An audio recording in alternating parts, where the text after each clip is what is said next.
Hi everybody! In this tutorial we will learn how to assign rooms to our project. This is useful for creating room schedules and for completing the building information model, which we will cover at the end of this video. So let's start!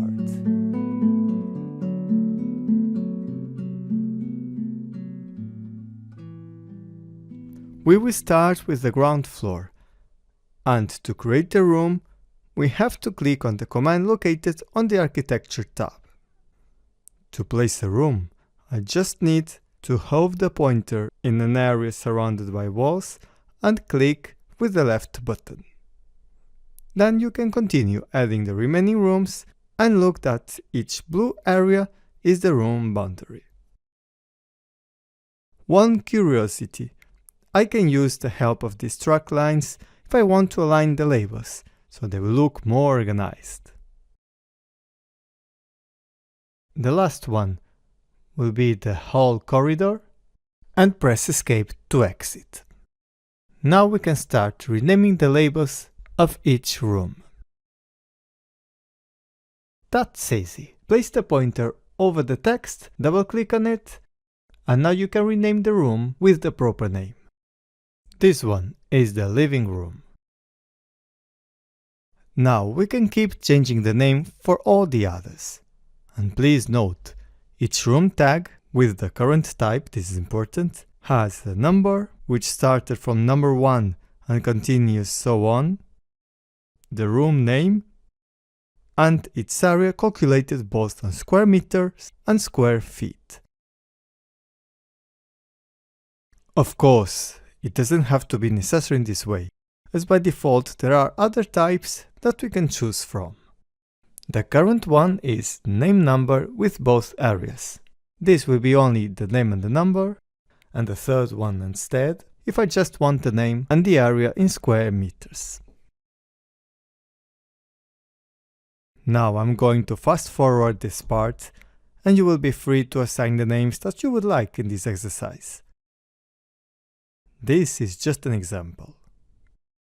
Okay, I have just the room 7 left. Now I want to take the opportunity to introduce to you the room separator. It's the button at the right. And this is how it works. I draw a line, for example, between this corner and the opposite wall, to divide this area in two. The former room is now smaller, and now the boundary has its limits at the room separator. Also, notice that the area was updated.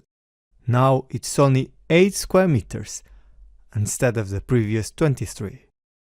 Let's rename this as corridor, for example.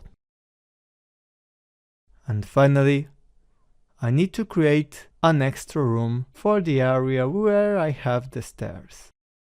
For the name, let's put entrance hall. Now we have to go to the first floor and do exactly the same. Open the view. Now press the button Room. And then fill in all this floor plan. This time I decided to not separate the corridor and the stairs area.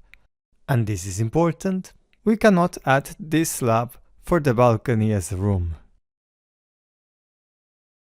Notice as well that the numbers continue from where I left last time. And because I finished with the number 8, the first room I inserted here started with number 9. And yes, it's not possible to have the same number for 2 different rooms, but we can change the numbers. Then, rename each tag with the correct rooms, or choose your personal ones. Now let's learn a couple of tips. To select a room, I need to approach the tag with the pointer, move a bit, and I have to click in the moment when I can see these crossing lines and the room boundary. Also, if I try to move the room, the only thing I can displace is just these crossing lines, because the room area is defined by the walls. When the room is selected, I can change the number, name, or other identity data. while if I select the tag instead, I can only set the properties of the tag itself, like the orientation or the angle. Finally, to move the tag to a different place of the room, make sure it's not selected first, then go to the tag, click and hold the left button, and with this you can put it where you want.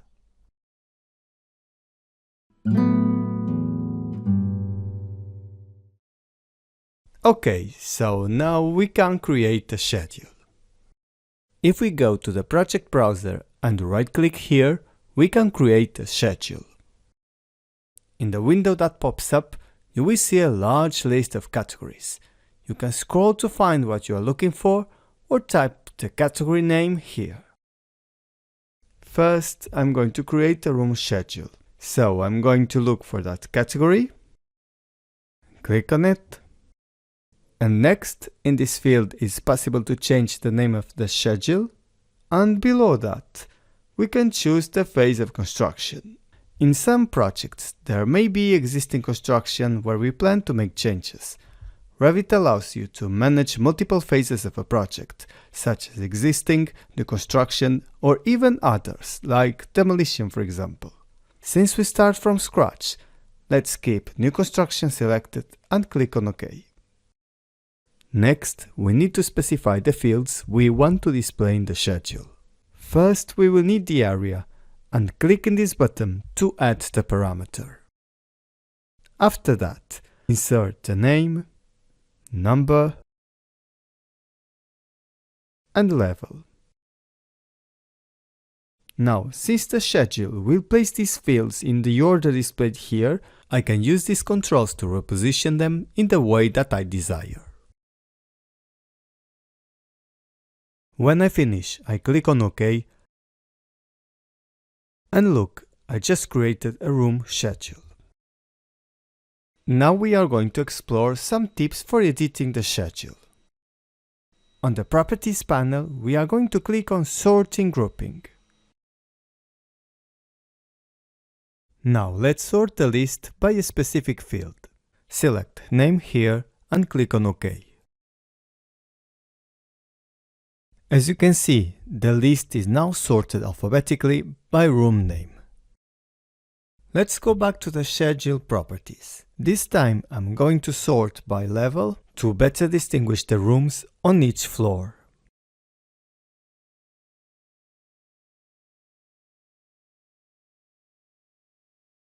Another feature is the ability to add headers and footers. With the header, I can group rooms by their levels, and the parameter name is displayed at the top of each group.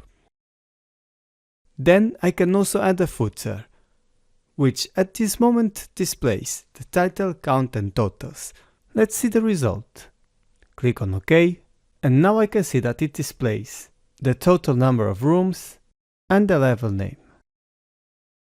However, I'd like to calculate the total area for each floor and display it in the footer. How can I do this?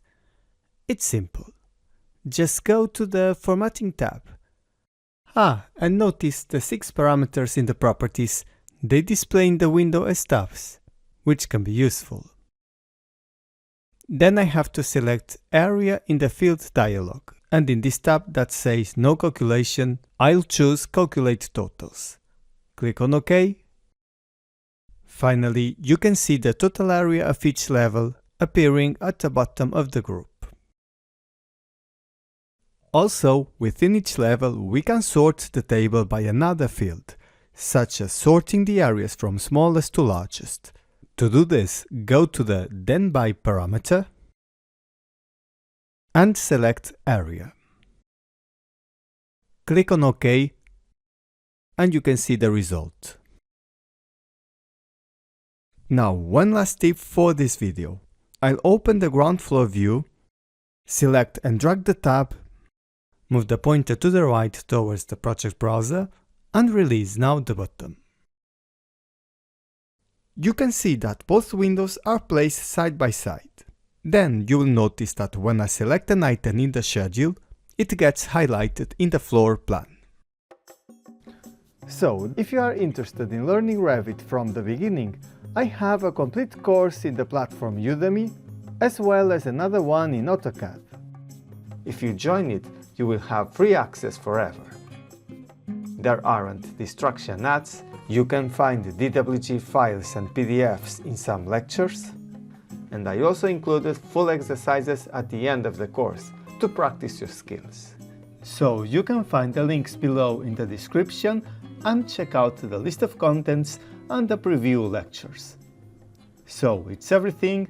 See you in the next time.